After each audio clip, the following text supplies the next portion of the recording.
అందరికీ నమస్కారము. భగవద్గీతలోని ఆ శ్రీకృష్ణుల వారు మనకు ఏం ప్రబోధించారు అన్న విషయాలను ప్రతి శ్లోకంలో ఉన్న భావాన్ని మనము ప్రతిరోజు దాని భావాన్ని చక్కగా వివరించుకుంటూ వస్తున్నాము. సో అదేవిధంగా ఇంతకు ముందు వీడియోస్లో మనం ఏం మాట్లాడుకున్నాము అంటే భగవద్గీతలోని ఫస్ట్ అధ్యాయం అర్జున విషాద యోగంలో అన్ని శ్లోకాల సారాంశం కూడా ప్రీవియస్ వీడియోస్లో ఉంది.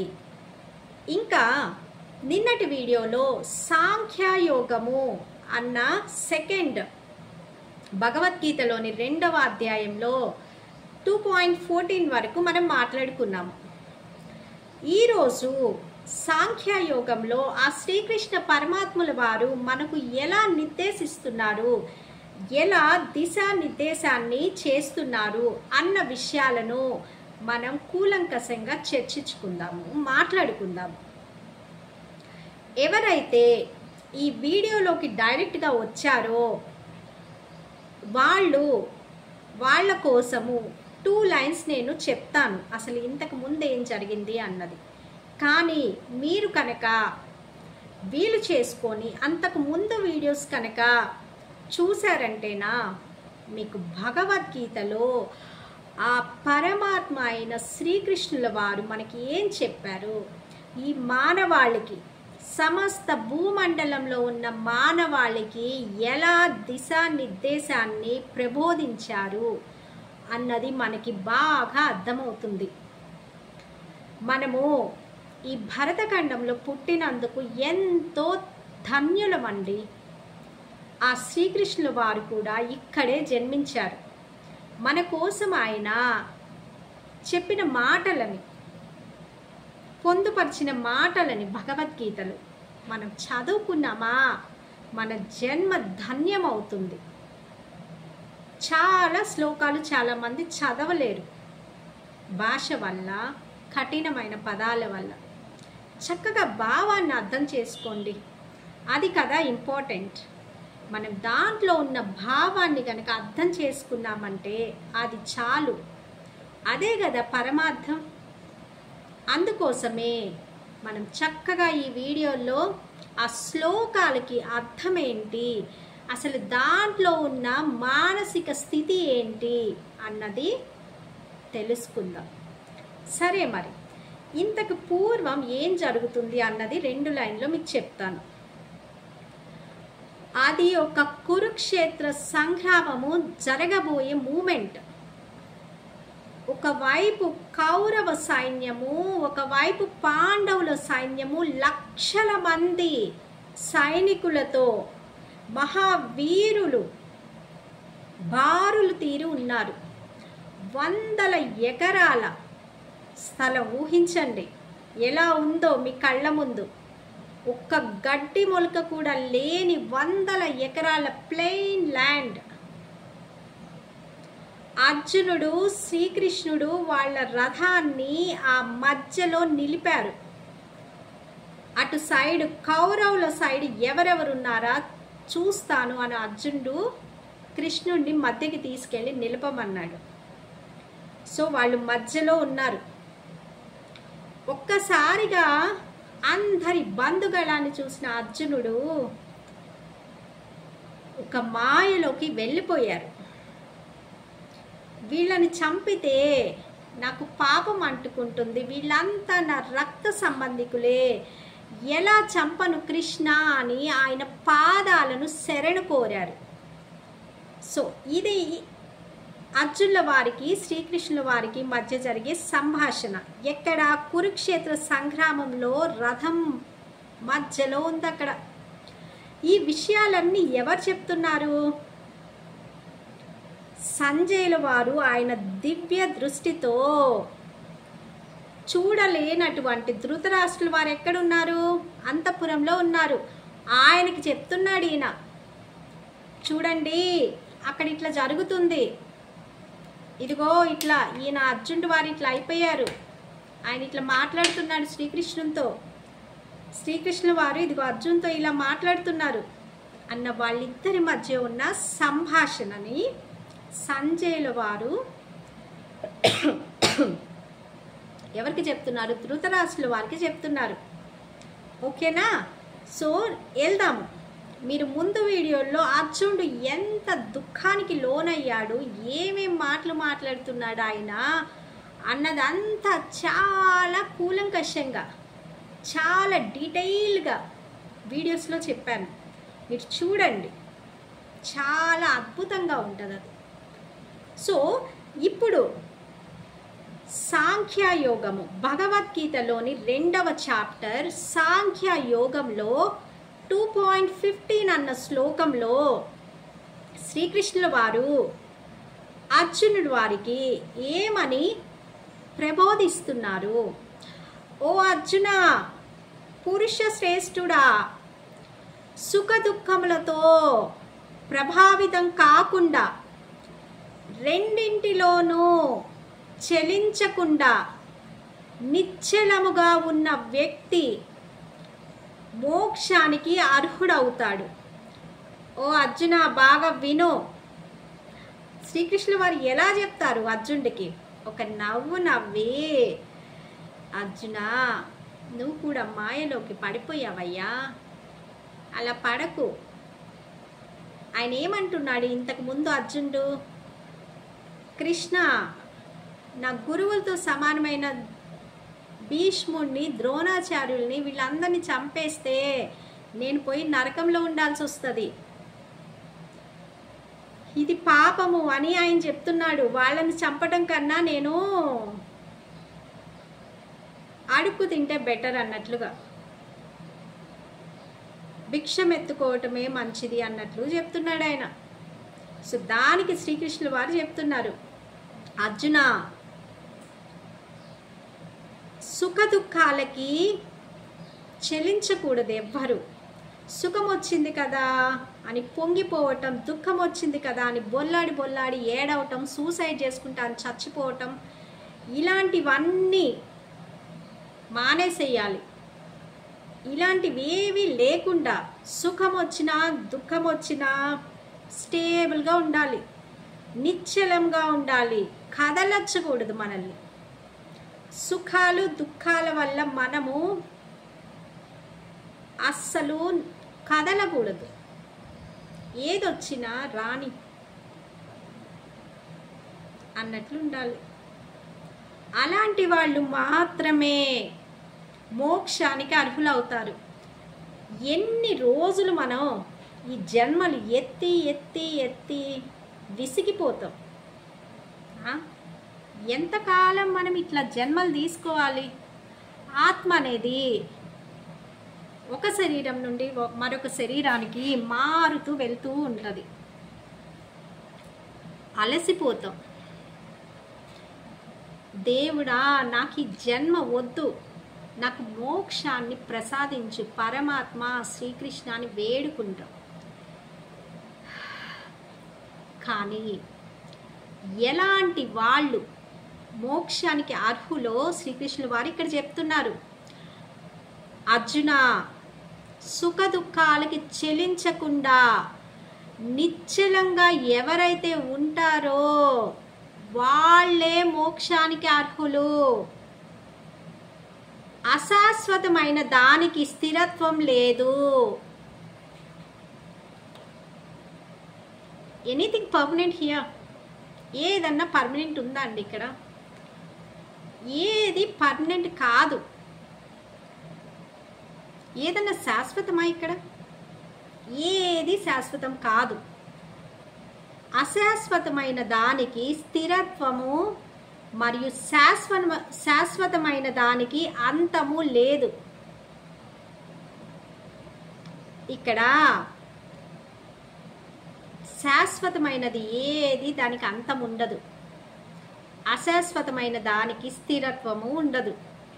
ఈ రెండింటి స్వభావాన్ని యథార్థముగా అధ్యయనం చేసిన తత్వజ్ఞానులు ఈ విషయాన్ని నిర్ధారించి ఉన్నారు. అర్జున, శాశ్వతమైన దానికి అంతం లేదు, ఏది శాశ్వతమైనది? మన ఆత్మ అనేది ఒక శరీరాన్ని విడిచి మరొక శరీరానికి వెళ్తుంది, తీసుకుంటుంది. దానికి అంతం లేదు. మనకి మోక్షం కలిగేంత వరకు దానికి అంతం లేదు. మోక్షం అంటే ఏంటి? మనము భగవంతుని యొక్క కలిసిపోతాం. అప్పటి వరకు ఇది ఒక కంటిన్యూస్ ప్రాసెస్, దానికి అంతమే లేదు. అశాశ్వతమైన దానికి స్థిరత్వం లేదు. ఏదైతే ఇక్కడ అశాశ్వతమో దానికి ఎప్పుడు స్థిరత్వం ఉండదు. ఈ విషయాన్ని జ్ఞానులైన వాళ్ళు ఎప్పుడో తెలుసుకొని నిర్ధారించారయ్యా. శరీరం అంతా వ్యాపించి ఉన్నా అది నాశనం చేయబడలేదని తెలుసుకో. ఎవ్వరు కూడా అనస్వరమైన ఆత్మను నాశనం చేయలేరు. అర్జున, ఇంకొకటి అర్థం చేసుకోవయ్యా, ఈ ఆత్మని ఎవ్వరూ నాశనం చేయలేరు. శరీరం అంతా వ్యాపించి ఉన్నా అది నాశనం చేయబడలేనిది. అది నువ్వు అర్థం చేసుకోవాలి. ఆత్మకి నాశనం అనేదే లేదయ్యా అర్జున అని చెప్తున్నారు. ఈ భౌతిక శరీరం మాత్రమే నశించున్నది. చూడర్జున, ఆత్మకి నాశనం అనేదే లేదు. అది నిప్పుతో కాల్చలేము, దాన్ని కంప్లీట్గా వానిష్ కనిపించకుండా చేయలేమయ్యా. ఆత్మనే శరీరంలో ఉన్న శరీరం మాత్రమే నశిస్తుంది. అంటే నశించడం అంటే ఏంటి? మనం చిన్నతనం నుండి పెరుగుతాము, పెద్ద అవుతాము, ముసలి వాళ్ళం అవుతాము, మన స్కిన్ మొత్తం ముడతలు అయిపోతుంది, మన బోన్స్ అన్నీ ఇట్లా వంగిపోతాయి, శక్తిహీనమైపోయి ఎంతకాలం మన గుండె కొట్టుకుంటూ ఉంటుంది. పోనీలే కొంతకాలం రెస్ట్ తీసుకుందామని గుండె మన ఆగి మళ్ళా 10 నిమిషాల తర్వాత కొట్టుకుంటుందా? కాదు కదా. పాపం అది కూడా ఎంతకాలం కొట్టుకుంటుందండి. అలా కొట్టుకొని ఏదో ఒక రోజు ఆగిపోవాల్సిందే కదా. బోన్స్ కూడా ఎంతకాలం ఉంటాయి గట్టిగా? ఒక ఏజ్ వచ్చేసరికి అవి ఇరిగిపోతాయి, పెళ్ళుసుగా అయిపోతాయి. దాని లోపలున్న అది కూడా తగ్గిపోతుంది. సో అదే చెప్తున్నాడు ఆయన, ఈ భౌతిక శరీరం మాత్రమే నశిస్తుంది.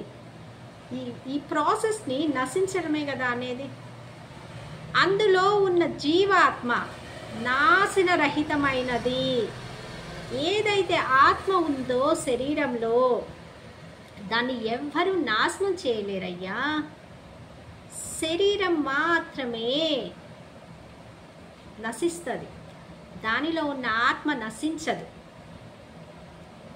కనీసం దాన్ని మనం కొలవాలన్నా కొలవలేము. అది ఎప్పటికీ శాశ్వతమైనది ఆత్మ. నువ్వు ఇట్లా చచ్చిపోతారే, ఇవన్నీ ఆలోచించకయ్యా. ఇది ప్రాసెస్, ఇది ఒక సృష్టిలో భాగము. ఆ మనిషి చనిపోయిన తర్వాత కూడా ఆత్మ ఏదైతే ఉంటుందో అది ఒక శరీరాన్ని వదిలి ఇంకొక శరీరాన్ని తీసుకుంటుంది అర్జున. ఆత్మని ఎవ్వరూ నాశనం చేయలేరయ్యా. మన శరీరం మాత్రమే నాశనం అవుతుంది, ఆత్మని ఎవ్వరూ నాశనం చేయలేరు. అది శాశ్వతమైనది అని అర్జునుల వారికి చెప్తున్నారు. అర్జున, నువ్వు ఇలాంటి వాటి గురించి చింతించకు, లేచి యుద్ధం చేయవయ్యా అని చెప్తున్నారు అర్జునుల వారికి శ్రీకృష్ణుల వారు. ఆత్మ ఇతరులను చంపమని భావించేవాడు, ఆత్మ ఇతరులను చంపును అని భావించేవాడు, ఆత్మ ఇతరులచే చంపబడును అని భావించేవాడు ఇద్దరు అజ్ఞానులే. చూసారా? ఆత్మ ఇతరుల ఇతరులను చంపును అని భావించేవాడు ఆత్మ ఇతరులచే చంపబడును అన్న భావించేవాడు. ఇద్దరులు మూర్ఖులే, ఇద్దరు అజ్ఞానులే అయ్యా నాయనా. నిజానికి ఆత్మ ఎవ్వరిని చంపదు, ఎవ్వరి చేతను చంపబడదు. ఆయన ఏం చెప్తున్నారు శ్రీకృష్ణ వారు? అర్జున, నువ్వు జ్ఞానివయ్యా, జ్ఞానాన్ని తెలుసుకో. ఎందుకు ఇలా అయిపోయావు? జ్ఞానులైన వారు ఎవ్వరు ఇట్లా అవ్వకూడదు కదా. ఆలోచించు. ఆత్మ అనేది ఎవ్వరిని చంపుతుంది అని భావించకు. ఆత్మ చేత ఎవ్వరు చంపబడరు. ఒకవేళ ఈ రెండు జరుగుతాయని భావించారా, వాళ్ళు అజ్ఞానులు. నిజానికి ఆత్మ ఎవ్వరిని చంపదు, ఎవ్వరి చేతను చంపబడదు. ఇదే నిజం అర్జున అని చెప్తున్నారు. ఆత్మకి ఇంకా ఏం చెప్తున్నారు శ్రీకృష్ణుల వారు? ఇక్కడ చాలా విషయాలు చెప్తున్నారు అర్జునుడికి ప్రబోధ. ఇదంతా శ్రీకృష్ణుల వారి లీల. ఆయన దీన్ని సమస్త మానవాళి కోసం చెప్తున్నారు. దాంట్లో ఉన్న విషయాలను మనం బాగా అర్థం చేసుకోవాలి. ఆయన ఏం చెప్తున్నాడు? ఇంకా ఆత్మకి పుట్టుక లేదు, ఎన్నటికీ మరణం కూడా ఉండదు. ఒకప్పుడు ఉండి ఇక ముందు ఎప్పుడైనా అంతమైపోదు. ఆత్మకి పుట్టుక లేదయ్యా, మరణం కూడా ఉండదు. ఆత్మ అనేది ఓకే 10 సంవత్సరాల క్రింద ఉంది, ఇప్పుడు లేదు, లేదా 100 సంవత్సరాల క్రింద ఆత్మ ఉంది, ఇప్పుడు లేదు అనటానికి లేదు. ఆత్మ అది ఎప్పటికైనా అది అలా ఉంటుంది. ఆత్మకి పుట్టుక లేదు, ఎన్నటికీ మరణం కూడా ఉండదు. ఒకప్పుడు ఉండి ఇక ముందు ఎప్పుడైనా అంతమైపోదు. ఆత్మ జన్మలేనిది, నిత్యమైనది, శాశ్వతమైనది మరియు వయోరహితమైనది. ఆత్మకి ఇదిగో ఈ ఆత్మకి ఇన్ని ఇయర్స్ ఉన్నాయి, ఈ ఆత్మకి ఇన్ని ఇయర్స్ ఉన్నాయి అని చెప్పలేమయ్యా. అది దాన్ని లెక్కించలేము. శరీరం నశించినప్పుడు ఆత్మ నశించదు. అర్జున వినవయ్యా, ఈ దుఃఖాలని సుఖాలని రెండింటిని సమానంగా తీసుకోవటం నేర్చుకోవయ్యా అర్జున. దుఃఖింపకూడని విషయాల గురించి దుఃఖించక అర్జున. నువ్వు ఏం తెలుసుకోవాలో తెలుసా? ఆత్మ అనే దానికి పుట్టుక లేదు, దానికి నాశనం కూడా లేదు. ఆత్మని మనం లెక్కించను కూడా లెక్కించలేము. అంటే ఇంత వయసు ఉందని కూడా చెప్పలేమయ్యా. వయసుతో పాటు శరీరం మాత్రమే నశిస్తుంది, కానీ ఆత్మ నశించదు. ఆత్మ అనేది ఎప్పటికైనా అలా ఉండిపోతుంది. చూడు అర్జున, నువ్వు ఇలా దుఃఖింపకూడని వాటి గురించి దుఃఖించకు. నువ్వు నేర్చుకో, అది చాలా ఇంపార్టెంట్ నీకు ఈ యుద్ధానికి. లేసి యుద్ధం చేయవయ్యా అని శ్రీకృష్ణుల వారు చెప్తున్నారు అర్జునుల వారికి. మీకు కూడా అర్థమైంది కదా. చనిపోయారు, పుట్టారు, పుట్టినప్పుడు ఎంతో సంతోషపడతాం, చనిపోయినప్పుడు ఎంతో ఏడుస్తాం గుండెలు బాదుకొని. కానీ దుఃఖించకండి, ఆత్మకి మరణం లేదు. ఆత్మ ఒక శరీరం నుండి ఇంకొక శరీరంలోకి వెళ్తుంది. అది దాని ప్రాసెస్. అది దుఃఖింపకూడని విషయం. దుఃఖింపకూడని విషయం గురించి మీరు దుఃఖించకూడదు.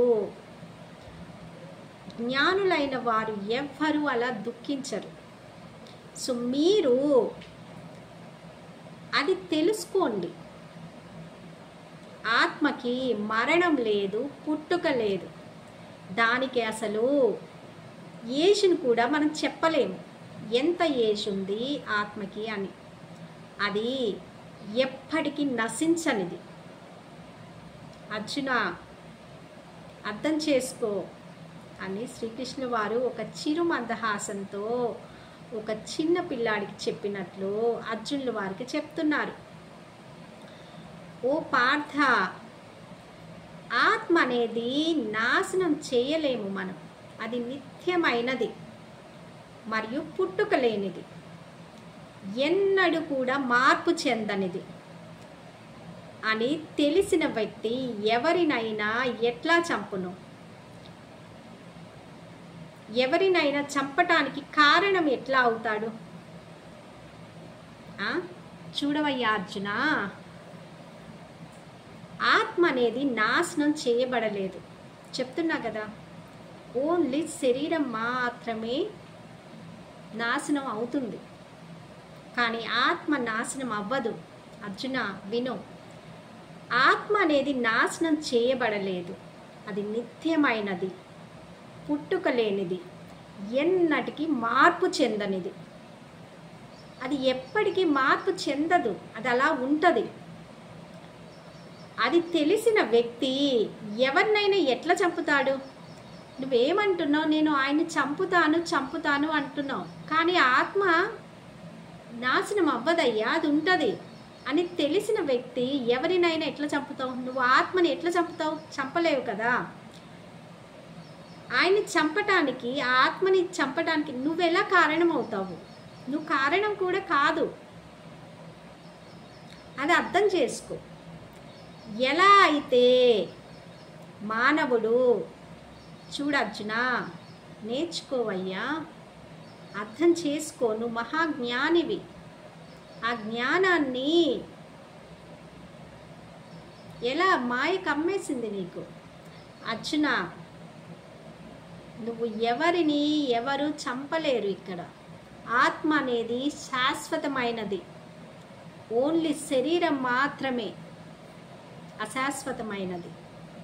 ఆత్మ ఒక శరీరాన్ని విడిచి ఇంకొక శరీరానికి వెళ్తుందయ్యా. ఇక్కడ ఎవరు నాశనం చేయలేరు అని చెప్తున్నారు. ఇంకా ఏమని చెప్తున్నారు శ్రీకృష్ణుల వారు? ఎలాగైతే మానవుడు, మనం ఎలా అయితే జీర్ణమైపోయిన పాత బట్టల్ని వదిలేసి కొత్త బట్టలు ధరిస్తామో, మనము పాత బట్టలు తీసేసి కొత్త బట్టలు వేసుకుంటాం కదా, చినిగిపోయినాయో పాతగా అయిపోయినాయి అనేసి.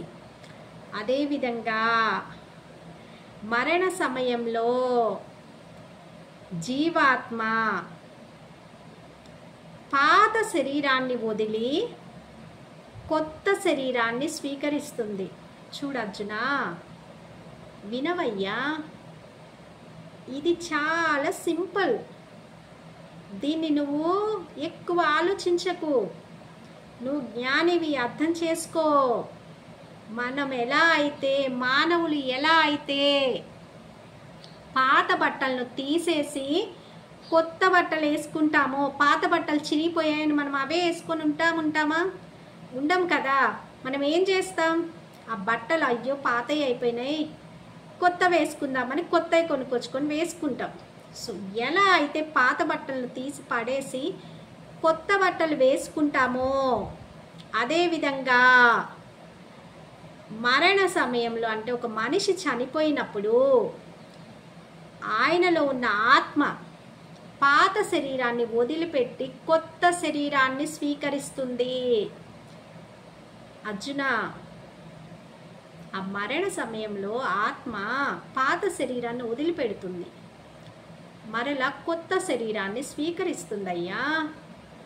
ఈ ఆత్మని ఆయుధాలు ఛేదింపలేవు, ఆయుధాలతో ఆత్మని చంపలేవయ్యా.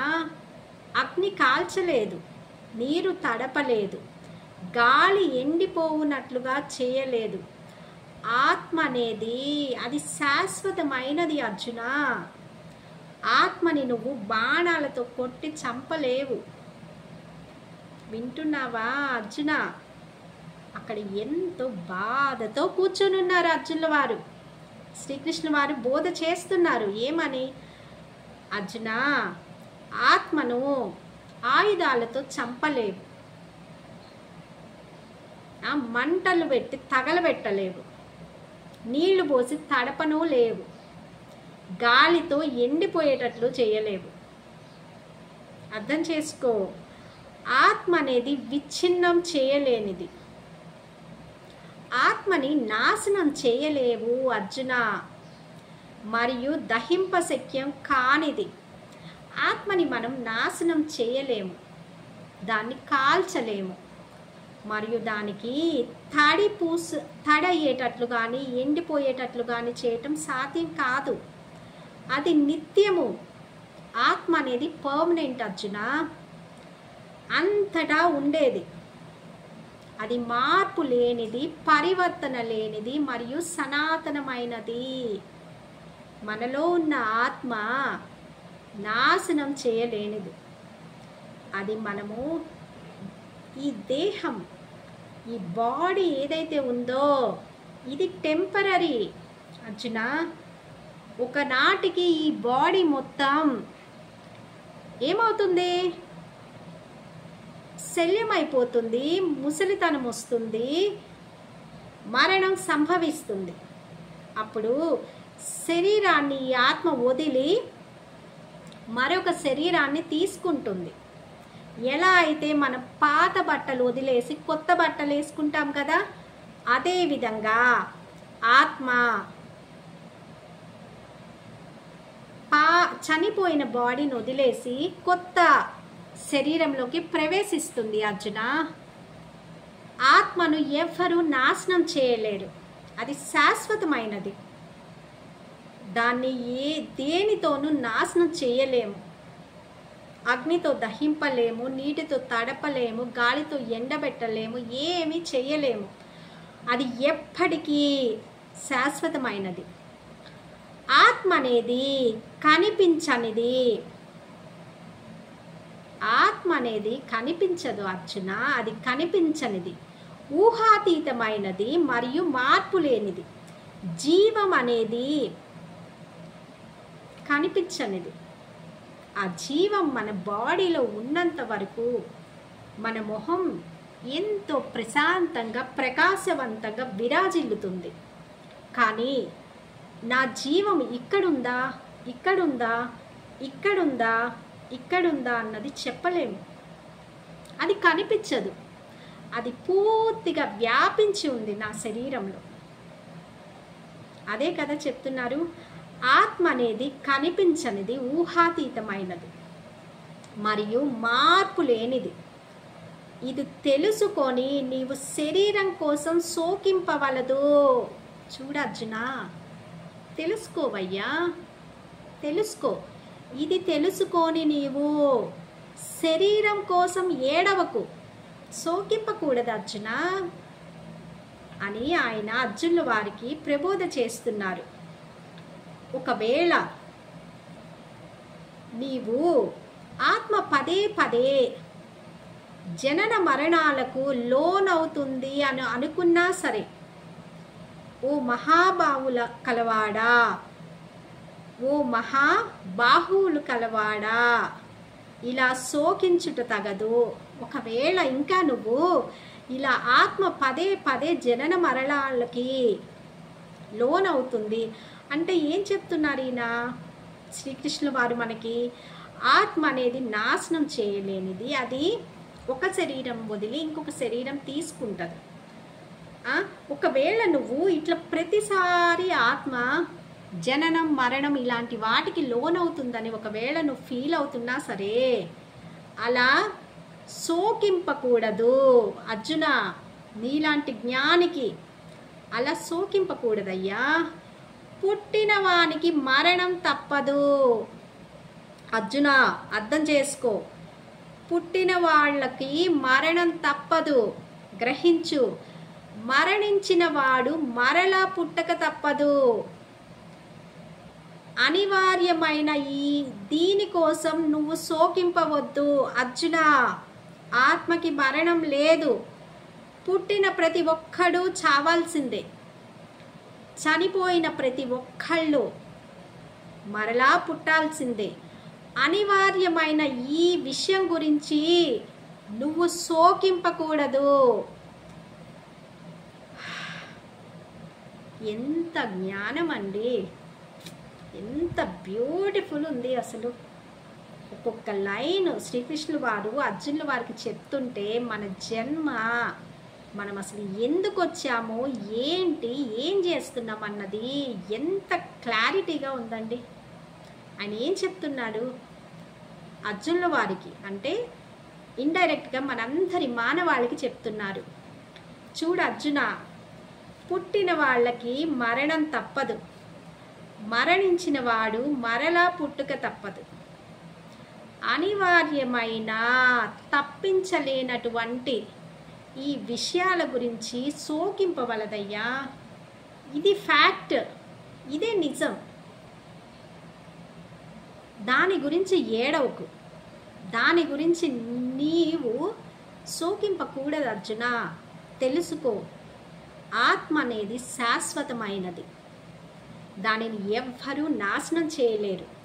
దానికి ఇన్ని సంవత్సరాలు, ఈ ఆత్మకి ఇన్ని సంవత్సరాలు, నా ఆత్మకి ఇన్ని సంవత్సరాలని చెప్పడం ఎవ్వరి వల్ల కాదు అర్జున. ఒక ఆత్మకి వయస్సు చెప్పడం అనేది శాశ్వత, అది సాధ్యం కాదు. ఆత్మ అనేది నశించినటువంటిది, అది మరణ జనన మరణాల చట్రంలో ఉండిపోతూ ఉంటుంది. అలాంటి విషయం గురించి నువ్వు శోకింపకూడదు అర్జున. పుట్టిన ప్రతి వాడు మరణించక తప్పదు, మరణించిన ప్రతి వాళ్ళు పుట్టక తప్పదు. అనివార్యమైన ఈ విషయం గురించి నువ్వు శోకింపకూడదు అర్జున అని చెప్తున్నారు. సో ఇది ఇంకా 2:15 నుండి సాంఖ్యయోగంలో 2.15 నుండి 27 వరకు శ్రీకృష్ణుల వారు అర్జునుల వారికి, దుఃఖంతో నిండిపోయిన అర్జునుల వారికి ఆయన బోధ చేస్తున్నారు, ఆయన ప్రబోధిస్తున్నారు. చూశారు కదా ఎంత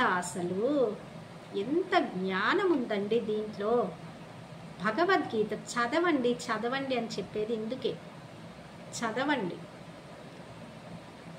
అట్లీస్ట్ ఆ భావాన్ని అర్థం చేసుకున్నామా, మనము ఏవి పర్మనెంట్, మనం ఏం చెయ్యాలి, ఏం చేయకూడదు అన్నది మనకి బాగా అర్థమైపోతుంది. ఇది ఇంకా ఈ వీడియోని ఇక్కడితో 2.27 వరకు ఆయన చెప్పిన విషయాలు నేను చెప్పాను ఈ వీడియోలో, ఆ భావాన్ని. సో రేపటి వీడియోలో ఇలా చెప్పుకుంటూ పోతే వీడియో లెంత్ చాలా పెరుగుతుంది, అందుకని దీన్ని ఇంకా రేపటి వీడియోలో చెప్తాను, తర్వాత శ్లోకానికి అర్థం ఏంటి అనేది. సో రేపటి వీడియోలో మనం మిగతా వాటికి అర్థాన్ని తెలుసుకుందాము. ఇప్పటికైతే ఈ వీడియోతో ఇక్కడితో ముగిస్తున్నాను. మళ్ళీ రేపు కలుద్దాం. నమస్కారం.